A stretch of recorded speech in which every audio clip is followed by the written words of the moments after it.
नमस्ते मित्रांनो, एखादी डोक्यात कल्पना येणं आणि तिथंच विषय थांबणं, तर याच्यावर विषय थांबून जमत नसतं. त्यासाठी लागतो ते प्रॉपर पाठपुरावा.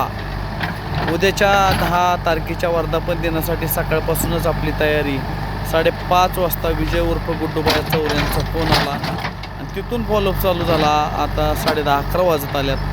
नॉनस्टॉप आहे, ना आंघोळ आहे, ना चहा आहे, ना काय चाललं आहे. आणि तिथून पुढं आपण या ठिकाणी कुस्तीच्या आखाड्यासाठी जे नियोजन करतो आहे त्यासाठी काम चालू आहे. आणि त्यासाठीही स्वतः जातीने उभं राहून गुडूबाया काय करावं काय नको चर्चा, त्याच्यानंतर मार्गदर्शन, त्याच्यानंतर फॉलोअप असं चाललेलं काम आहे. याच्यातून सावित्रीबन घडतं आहे. हे असं पाहिजे सांगतो करू असं नाही जमत मित्रांनो. त्यासाठी प्रॉपर असा वेळच द्यावा लागतो. तर आपल्या सगळ्यांच्या वतीने गुड्डूबाई यांचं खूप खूप कौतुक. धन्यवाद.